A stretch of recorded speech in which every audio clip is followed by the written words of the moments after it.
Olá pessoal, sejam bem-vindos ao canal Mundo Espiritual Leitura com Ação. Meu nome é Suyon e neste vídeo nós vamos dar continuidade na leitura do livro Nova Esperança, do Reverendo Sun Myung Moon. Mais sobre o livro você encontra na descrição deste vídeo. A leitura continua hoje na página 3 do livro. Mas se você quer acompanhá-la desde o início, você pode ir na playlist do nosso canal e procurar pelo título do livro. Lá você consegue assistir parte por parte sem perder nada. Então vamos à leitura. Consequentemente, tudo existe tendo como base energia ou força. A energia ou força é produzida através da ação. Ação vem de interação entre sujeito e objeto. Estes unem-se e vêm a ser um só, somente quando podem multiplicar resultados positivos e obter ganho mútuo. Este universo colossal e maciço foi assim criado a partir de alguma pequena unidade ou coisa, através de inter-relação contínua entre sujeito e objeto e da ação contínua de dar e receber. Se o sujeito e o objeto, em vez de ganhar, perdessem algo pela ação de dar e receber, o grande trabalho da criação não poderia ter tido lugar. Onde quer que existam naturezas contrárias, não pode haver interação, mas sempre que o sujeito e o objeto possam desenvolver-se a um nível mais elevado, então pode haver ação de dar e receber. O materialismo dialético está a influenciar muito este mundo. A dialética, estudada a partir do ponto de vista acima mencionado, conclui que não existe qualquer ser que possua uma finalidade para o elevar a um nível superior. O homem é um ser resultante. Há de haver uma causa para sua existência. Em todos os homens se encontra uma consciência racional. Esta consciência dirige o homem para o bem, para as coisas positivas. Ninguém pode negar esta ação da consciência. É isto que nos leva a praticar boas ações. Mesmo durante a noite, se uma pessoa acorda e sente o desejo de fazer o mal, a consciência impedi-lo-á. De onde vem então a ação da consciência? Disse anteriormente que nenhuma ação pode vir a ter efeito sem primeiro ter havido relação entre sujeito e objeto. Também mencionei que quando há perda mútua, nenhuma ação pode ter lugar.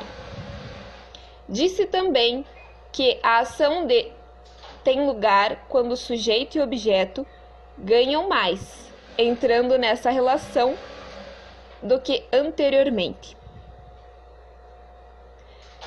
Consequentemente, a consciência também deve ter um sujeito. A consciência deve ter uma relação de sujeito-objeto com alguma coisa. Dado que o homem não é o sujeito, tem de haver alguém que esteja na posição de sujeito da consciência. Na ação da consciência não há evolução. Ela permanece igual no passado, no presente e no futuro. Uma vez que o ser objeto não muda, a ação da consciência também não pode mudar. Então, quem poderá ser o sujeito da consciência? Não podemos negar a existência desse sujeito. Chamemo-lhes Deus ou qualquer outra palavra. Temos que admitir a existência do ser sujeito. Chamemo-lhes Deus.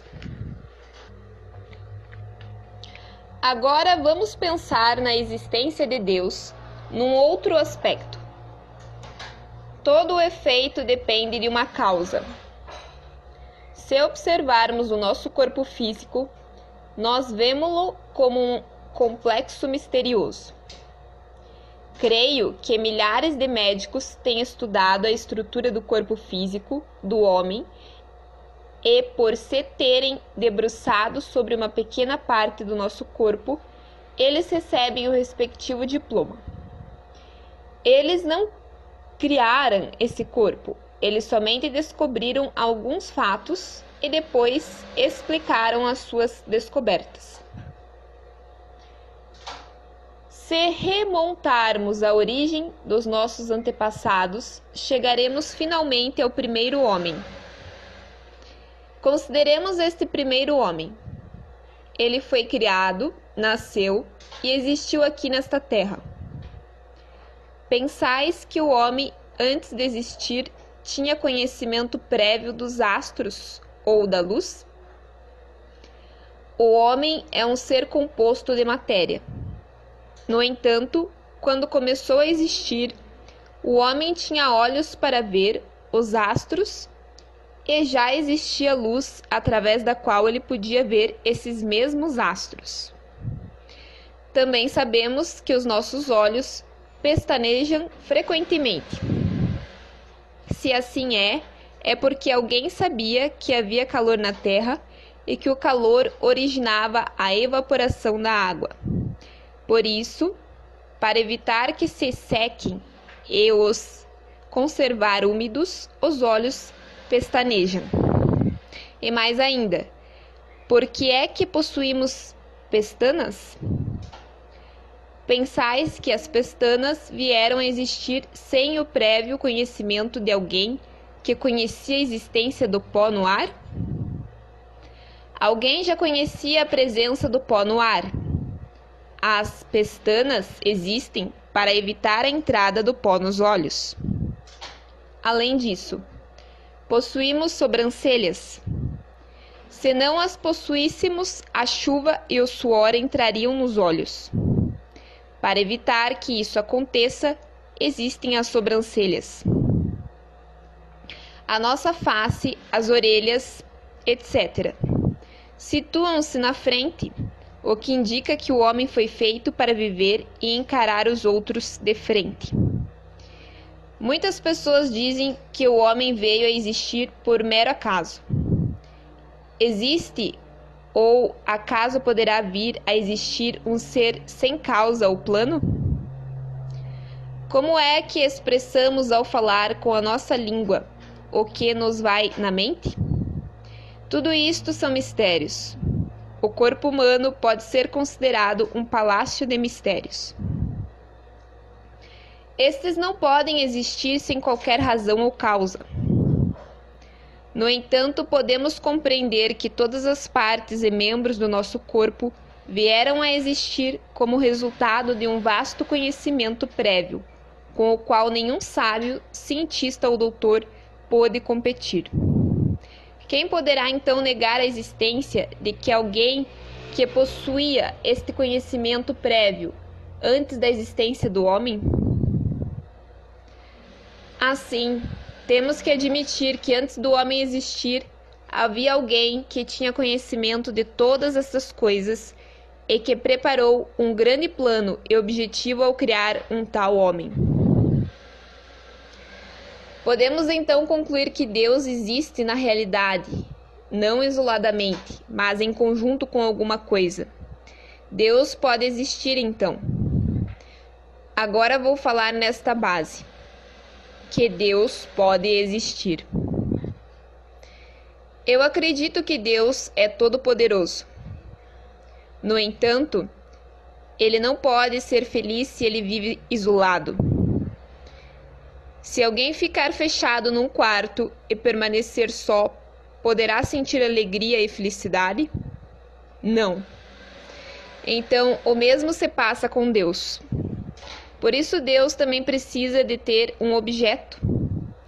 Qual seria o objeto mais próprio para Deus? Desejaria ele ter como objeto um diamante? Isso não. Talvez as plantas que têm vida. Estas estão mais perto de Deus do que o diamante. Seriam as plantas, então, o objeto mais próprio para Deus? Mas se Deus encontra algo melhor do que as plantas, algo superior a elas, com certeza que ele preferiria relacionar-se com isso. E os animais? Mesmo que fizéssemos esta pergunta a crianças, elas com certeza que responderiam: deve ser o homem. No mundo há muitas espécies de pessoas. Alguns são corruptos, outros criminosos e outros bons. Entre eles, qual escolheria Deus para ser seu objeto? Certamente o melhor entre todos os homens. Há muitas pessoas de alta posição. Escolheria Deus entre essas pessoas? Para Deus escolher o seu objeto, certas condições têm de ser cumpridas.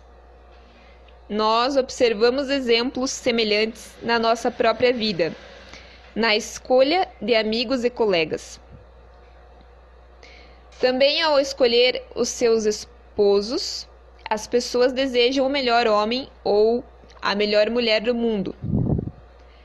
Esta natureza é inata ao homem. Para o homem poder permanecer perante Deus, que é absoluto, o homem também tem de ser absoluto. Quando Deus criou o homem, ele deve ter tido um objetivo ao criá-lo. Além disso, o homem criado por Deus tem também de ter um objetivo. Estes dois objetivos têm de se corresponder mutuamente. Se Deus fez o homem o seu objeto mais elevado, este teve de ser criado como o desejo de atingir aquela posição mais elevada. Consequentemente, cada homem na Terra possui o desejo de vir a tornar-se o ser mais elevado do mundo. Todos os homens e mulheres desejam isso. Não só deseja o homem atingir esta finalidade, a posição de ser superior, mas também ele quer controlar todo mundo à sua maneira. Então, pessoal, terminamos a leitura por aqui hoje. A continuação fica para o próximo vídeo. Terminamos na página 5. Se você gostou, compartilha, curta este vídeo e não esqueça de se inscrever no nosso canal. Então, espero vocês para a continuação no próximo. Até mais!